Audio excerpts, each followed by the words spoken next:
एक बार भी इस मूल ज्ञान को सुन पाते हैं, और उससे भी बड़े भाग होते हैं जो इस मूल ज्ञान को थोड़ा भी समझ पाते हैं। तो आज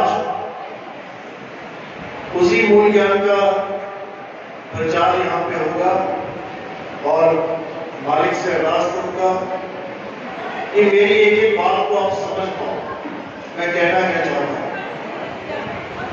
तो सत्संग शुरू करने से पहले परमात्मा के नाम पे जयकारा लगाएंगे। बोलिए परम पिता परमात्मा की, सतसंगी छोड़ कबीर साहिब की, सभी संतों की, सभी भक्तों की, आज के आनंद की, सकल हंस को बंदे की साहिब। तो आज मालिक की अपार कृपा हुई, जो यहां पे मूल ज्ञान का ये सत्संग आयोजित किया गया। क्या होता है मूल ज्ञान और क्या होता है पवित्र ज्ञान, आज इसका भेद आपको समझाया जाएगा। उससे आपको ये क्लियर हो जाएगा कि हमारा जो इंसानी जन्म है ये हमें क्यों मिला है, इसका परम उद्देश्य क्या है। तो पवित्र ज्ञान क्या है? आज तक जितना भी हमें सिखाया गया, समझाया गया, बताया गया, इसके द्वारा हमारे माता पिता, हमारे दादा परदादा, हमारे गुरुजन, जो भी ज्ञान हमें आज तक समझाया गया, पढ़ाया गया, लिखाया गया, वो सब पवित्र ज्ञान है। जैसे मंदिर जाना, जल चढ़ाना, माथे टेकना, भोग लगाना, तीर्थों में जाना, वहां पे स्नान करना, परिक्रमा करना, मंत्रों को जपना, प्राणायाम करना, जितना भी आज तक आपको कुछ समझाया गया वो पवित्र ज्ञान है। पवित्र ज्ञान से क्या होता है? पवित्र ज्ञान से आप एक पवित्र आत्मा बनते हैं, यानी भगवान के नाम पे, परमात्मा के नाम पे आप कुछ ना कुछ करते हैं, क्योंकि कुछ ना कुछ करना जरूरी है। कुछ नहीं करने से जो कुछ भी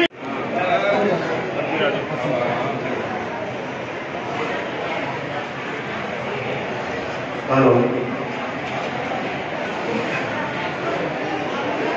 तो दोनों प्रकार के ज्ञान को हमें समझना है। पवित्र ज्ञान में क्या आता है? जो आपको पवित्र आत्मा बनाए। नशे करने से अच्छा, आवारा घूमने से अच्छा, जीवन बर्बाद करने से अच्छा, लाख गुना अच्छा है कि आप किसी मंदिर में जाओ, वहां पर कोई मूर्ति है, उसको आप भगवान मानो, कोई बात नहीं, शुरुआत है। आप उसकी सेवा करो भगवान मान के, कोई बात नहीं, शुरुआत है। आप सेवा करो मंदिर की, कुछ भी करो, ये सब पवित्र ज्ञान में आता है। नाम जपो, व्रत करो, पूजा पाठ करो, लेकिन मूल ज्ञान क्या है? अब मूल ज्ञान को समझना बहुत जरूरी है। अगर मूल ज्ञान को आपने नहीं समझा तो ये इंसानी जन्म बर्बाद हो जाएगा।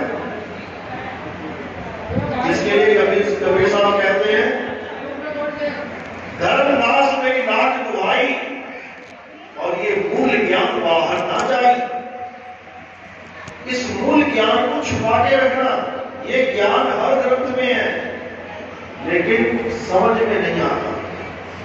और जो पवित्र ज्ञान है वो बड़ी जल्दी समझ में आ जाता है कि भाई ये मूर्ति है, इसको टीका लगाना है, माला चढ़ानी है, धोना है, भोग लगाना है, घंटी बजानी है, पूजा अर्चना हो गई। इतना आसान हो गया समझना। लेकिन जो मूल ज्ञान है इसको समझना बहुत मुश्किल है। इसीलिए कबीर साहब अपनी वाणी में कहते हैं, लाखन में कोई समझ न पई है और कोटि मध्य जानेंगे कहे कबीर सुनो भाई साधो, हमें बिरले हंस पहचानेंगे। यानी 1 लाख आदमियों के सामने अगर इस ज्ञान को रखा जाए, उनको समझ में नहीं आएगा ये क्या हो रहा है, चल क्या रहा है। 1 करोड़ के आगे रखा जाए, उसमें से 150 निकल आएंगे विवेकी पुरुष।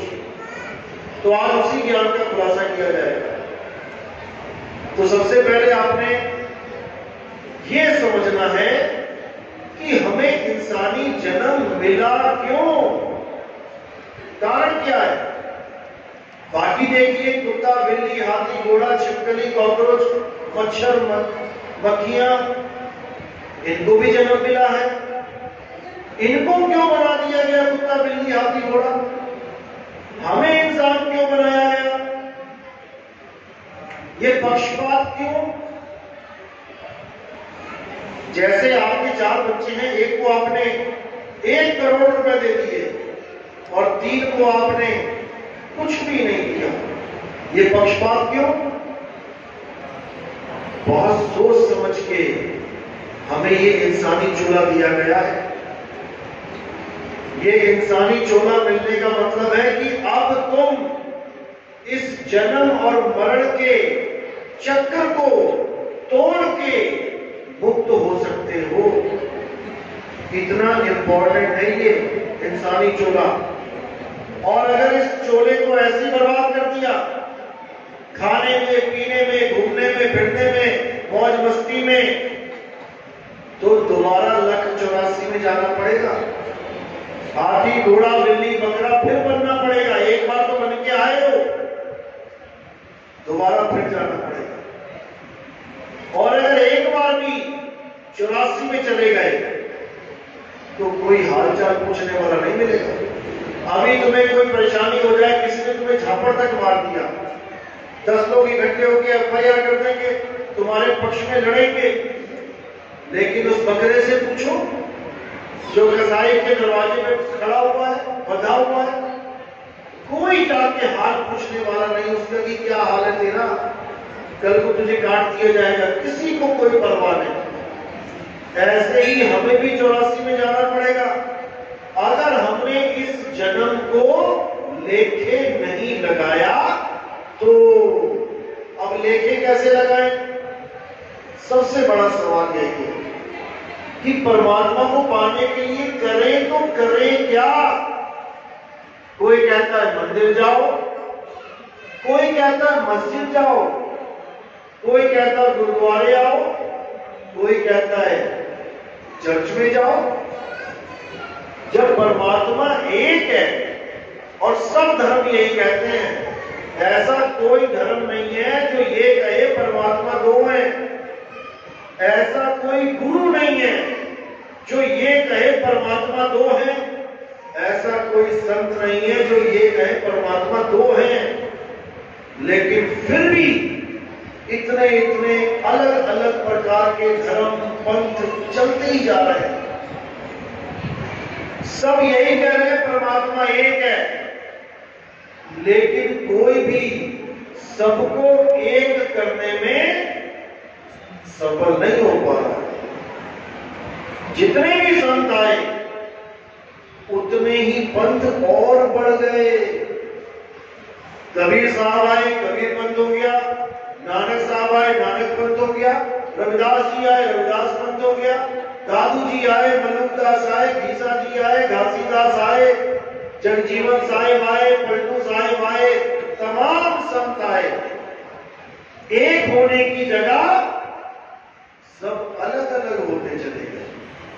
जबकि हर संत ये कह रहा है परमात्मा एक है, फिर भी बढ़ते चले गए। आज ये हाल है, हर जगह अलग अलग पंथ के मंदिर, अलग अलग धर्म के स्थान बने हुए हैं और सब अलग अलग बट गए।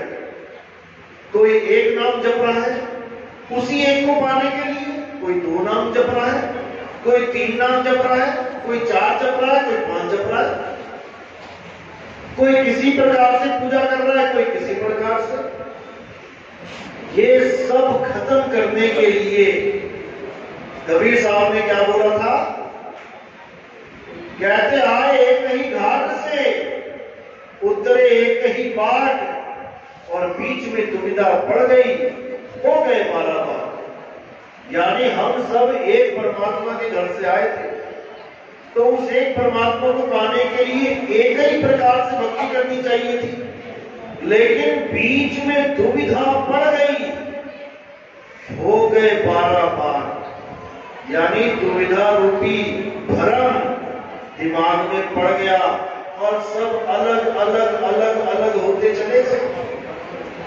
अब ये सारे जो अलग अलग हो गए हैं, ये एक कैसे होंगे? जब उस एक की महिमा जानेंगे, जब उस एक को पाने का एक ही तरीका जो है उसको जानेंगे, तब ये सारे पंथ, सारे धर्म एक होंगे, अन्यथा एक होने का मतलब ही नहीं है। एक कब होंगे? जब उस एक को पाने के लिए एक ही प्रकार की भक्ति करेंगे, तब सब एक हो जाएंगे। लेकिन एक प्रकार की भक्ति कैसे करेंगे? पहले ये जानना पड़ेगा कि हम बटे क्यों हैं, हम बट कैसे गए। बच्चा पैदा होता है, हिंदू का पैदा हो, मुसलमान का, सिख, ईसाई, ऊंची जात नीची जात कोई भी हो, वो एक ही तरीके से पैदा होता है, वो एक ही जैसा होता है। आप उसको देख के नहीं पहचान सकते कि कौन सा बच्चा है। लेकिन क्या हो जाता है ऐसा कि कोई कहता है मैं हिंदू, कोई कहता मैं मुस्लिम, कोई कहता मैं सिख, कोई कहता मैं ईसाई। क्या हो जाता है ऐसा? बंटवारे का एक ही कारण है, और वो कारण है पावन अक्षर। यानी जो हमारे मुंह से जो आवाज निकल रही है, का, खा, गा, घा, चा, छा, टा, ठा, ए, बी, सी, डी, उड़ा, एड़ा, एड़ी, अलिफ, बे, ते, पे, कोई भी भाषा जो हमारे मुंह से निकल रही है, इसी के कारण हम अलग अलग हो गए। अगर ये अक्षर इस दुनिया से हटा दिए जाए, जो बचपन में आप बच्चों को पढ़ाने के लिए भेजते हो, का, खा, गा, इसको अगर हम हटा दें अपने जीवन से, तो आप किसी को बता ही नहीं पाओगे कि आप किस धर्म के हो, किस जात के हो, किस मजहब के हो, कौन सा आपका पंथ है, क्या आपका नाम है, किस भगवान की तुम पूजा करते हो। सारी दुनिया के नाम खत्म हो जाएंगे केवल इन 52 अक्षरों को हटाने से, जो ये जीभ से बोले जाते हैं। और ये बोले कैसे जाते हैं? एक समय ऐसा था जब कोई अक्षर ही नहीं था। आज हम कितनी भाषाएं बोलते हैं। एक समय ऐसा था जब अक्षर ही नहीं था। कौन सा समय था वो? जब आदि मानव था। आदि मानव का नाम सुना है ना? पढ़ा होगा 5वीं 7वीं 10वीं में आदि मानव। वो आदि मानव कौन से ब्रांड के कपड़े पहनता था? कोई कपड़े पहनता था? वो नहीं पहनता था।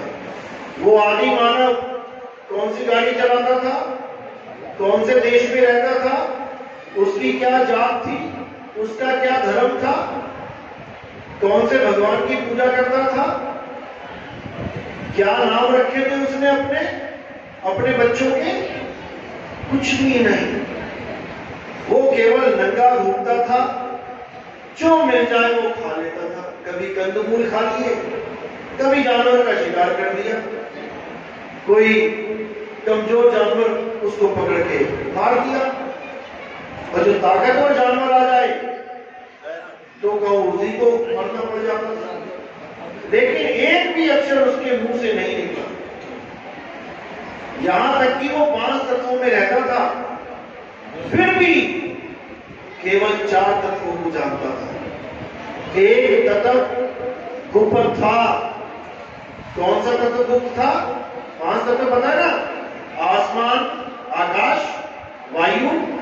अग्नि, जल, पृथ्वी, इन पांचों तत्वों में रहता था, लेकिन फिर भी एक तत्व से जानकारी नहीं थी। कौन सा तत्व? अग्नि। उसके पास आग नहीं थी। आग तो उसने खोजा है, अग्नि की खोज की है। कैसे की? जब वो शिकार करता था पत्थर मार मार के, और जब वो पत्थर किसी पत्थर से टकराता था रात में, तब वो देखता था कि चिंगारी निकली। अब वो चिंगारी उसको आकर्षित कर दी और वो पत्थर के पास जाके देखने लगा कि ये आग निकली कैसे, और उसने वहां पर पत्थर से पत्थर जोड़ के, पत्थर से पत्थर टकरा के अग्नि को प्रकट किया। दुनिया की पहली खोज अग्नि है, जो आदि मानव ने करी। अब धीरे धीरे बुद्धि विकसित होती गई और उसने अक्षरों की खोज शुरू करी। अब उसके मुंह से जो भी अक्षर निकला, जो भी आवाज निकली, उसने उसको लिपिबद्ध कर दिया। सबसे पहली आवाज निकली आ, तो उसने आ बना दिया। ये हिंदुस्तान के आदि मानव की बात कर रहा हूं। जो अंग्रेज आदि मानव थे इंग्लैंड में, अमेरिका में, उन्होंने आ नहीं बोला। उन्होंने कहां से शुरुआत करी? ए, बी, सी, और हमारे वालों ने आ, ई, उ, यानी इस मुंह से जितनी भी आवाजें वो निकाल सकता था, होठ लगा के, कंठ लगा के, जीभ लगा के, वो उसने लिपिबद्ध कर दी। ऐसे अक्षरों की खोज हुई। अब जब अक्षरों की खोज कर ली तो अपने कबीले में जितने भी लोग थे उनको पढ़ाना चालू कर दिया कि क्या, किस वस्तु का क्या नाम रखा गया। पेड़ दिखा के बोला ये पेड़ है, पत्थर दिखा के बोला ये पत्थर है, पानी दिखा के बोला ये पानी है, आसमान दिखा के बोला ये आसमान है। इस प्रकार जो भी उसके सामने आती गई चीज, उसने उसका एक नाम रख लिया। हिंदुस्तान वालों ने रखा आसमान, अंग्रेजों ने रखा स्काई। हिंदुस्तान वालों ने रखा पानी, अंग्रेजों ने रखा वाटर। इस प्रकार अलग अलग नाम इनका आविष्कार हो गया। अब इंसानों के पास आ गया अक्षर, नाम आ गए उसके पास। अब वो अपने बच्चों के भी नाम रखने लगा। इसका नाम राजू, इसका नाम श्याम, इसका नाम सुंदर। धीरे धीरे धीरे धीरे उसने भगवान के भी नाम रख दिए। उसने नाम रख दिया ईश्वर, अल्लाह, वाहेगुरु, गॉड, राम, श्याम, तो तमाम नाम रख दिए। अब बाकी चीजों पे झगड़ा नहीं हुआ। किसी ने कहा पानी अच्छा है, दूसरे ने कहा जल अच्छा है, तीसरे ने कहा वाटर अच्छा है। तो जब ये झगड़ा हुआ तो सबने क्या बोला, भैया अपनी अपनी वस्तु लाके रख दो। जब मेज पे वो वस्तु रखी गई तो सबने देखा एक ही चीज है, जल, वाटर, नीर, दो पानी, नाम अलग अलग हैं लेकिन चीज एक है, झगड़ा शांत। अब किसी ने कहा कि मिर्च लगने पे चीनी खाओ, मुंह मीठा होता है। अंग्रेज ने कहा शुगर खाने से होता है। तो भैया दोनों सामने रख दो, दोनों रखी गई, एक ही चीज है, झगड़ा खत्म। इसी प्रकार इस दुनिया में जितनी भी चीजें हैं उसका हिंदी, उर्दू, अंग्रेजी अलग अलग भाषाओं में नाम है और कोई झगड़ा नहीं है। आप पूरी दुनिया में जाकर कहीं भी कह दो पानी दे दो, वाटर दे दो, कोई झगड़ा नहीं है कि तू वाटर क्यों कहता है, तू पानी क्यों कहता है। मतलब है पानी पीने से। लेकिन झगड़ा कहां है? झगड़ा है परमात्मा के नाम पे। वस्तु एक ही है लेकिन कोई उसको अल्लाह कह रहा है, कोई उसको वाहिगुरु कह रहा है, कोई उसको राम कह रहा है, कोई उसको गॉड कह रहा है। अब ये झगड़ा जो मच गया है, ये झगड़ा कभी खत्म नहीं हो सकता। क्यों नहीं हो सकता? कारण क्या है? कारण ये है कि सब लोग अपनी अपनी वस्तु लाके मेज पे नहीं रख सकते। अगर अल्लाह वाला अल्लाह को ले आए, राम वाला राम को ले आए, जीसस वाला जीसस को ले आए, गॉड को ले आए, वाहिगुरु वाले वाहिगुरु को ले आए, तो सबको समझ में आ जाएगा कि एक ही चीज के सब नाम है। लेकिन ये कार्य हो नहीं सकता, इसलिए वो एक हो नहीं सकते। तो अब क्या किया जाए? अब एक कैसे हो? अब एक होने का एक ही रास्ता है। वो क्या है? उस अल्लाह वाहिगुरु गॉड नाम को जान लिया जाए, समझ लिया जाए कि वो है क्या। जैसे ही सबके समझ में आएगा, सब एक होते चले जाएंगे। केवल समझना है उसको। झगड़ा केवल नाम का है, ये 52 अक्षरों का है। राम राम जप रहे हैं, श्याम श्याम जप रहे हैं, या कोई भी नाम जप रहे हैं, इसलिए जप रहे हैं क्योंकि ये नाम हमें मिल गए हैं पूर्वजों के द्वारा।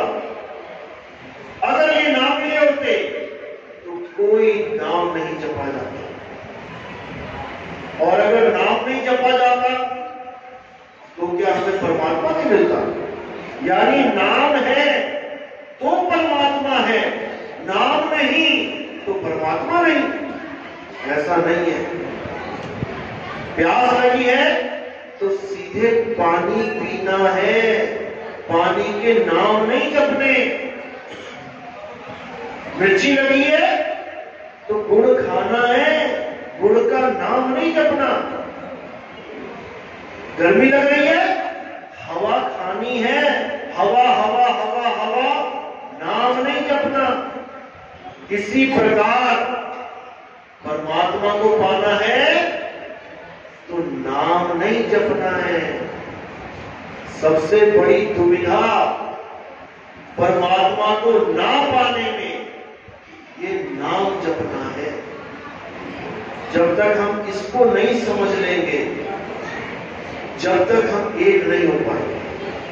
तो कबीर साहब क्या कहते हैं? वो को कहां ढूंढे रे बंदे, मैं तो तेरे पास में खोजी होए तुरंत मिल जाऊं, एक पल की तलाश में। ना मैं जप में, ना मैं तप में, ना एकांत निवास में, ना मैं जप में, यानी मैं किसी जाप के द्वारा नहीं मिल सकता। कोई 100 साल नाम जपता रहे, उसको परमात्मा नहीं मिल सकता। उसकी जगह कुछ और चीज मिल जाएगी। क्या मिलेगा? या तो ज्योति का प्रकाश मिल जाएगा, तत्वों का प्रकाश मिल जाएगा, या फिर अनहद नाद सुनाई दे जाएगी। इसके अलावा और कुछ मिलने वाला नहीं, परमात्मा नहीं मिलेगा। जैसे पानी पीने के लिए नाम जपना जरूरी नहीं है, वैसे ही परमात्मा को पाने के लिए नाम जाप जरूरी नहीं है। नहीं तो जो बहरे हैं, जिनको कभी सुनाई नहीं देता कुछ, वो कैसे नाम लेंगे?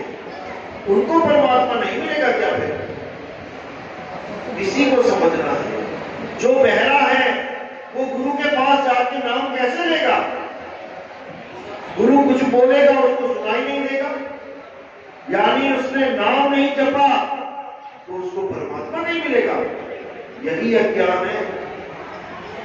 परमात्मा कभी नाम जपने से मिलता ही नहीं है। तो कैसे मिलता है?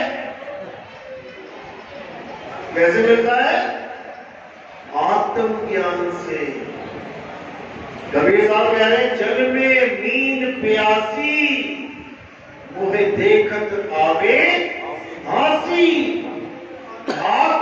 ज्ञान बिना नर भटके, कभी काबा कभी काशी।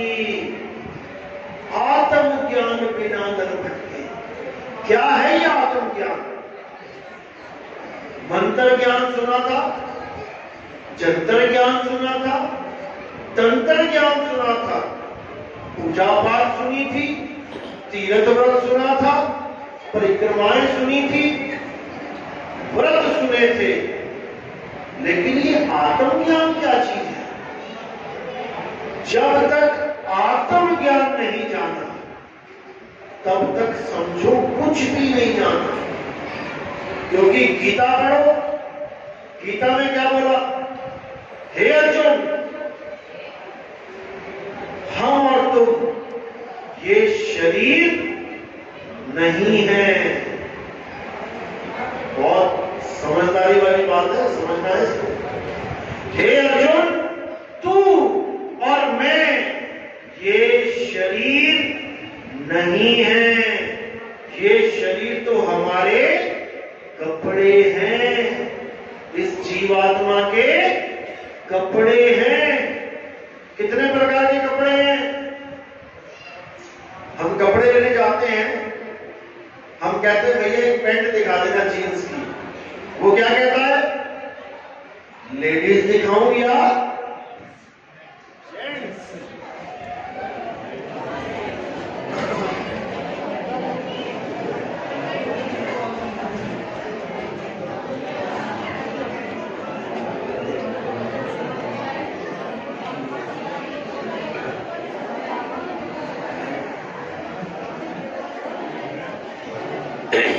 चले देते आधा घंटा, फिर बंद हो जाएगा, फिर लाइट चली जाएगी, फिर नहीं होता, आधे घंटे चला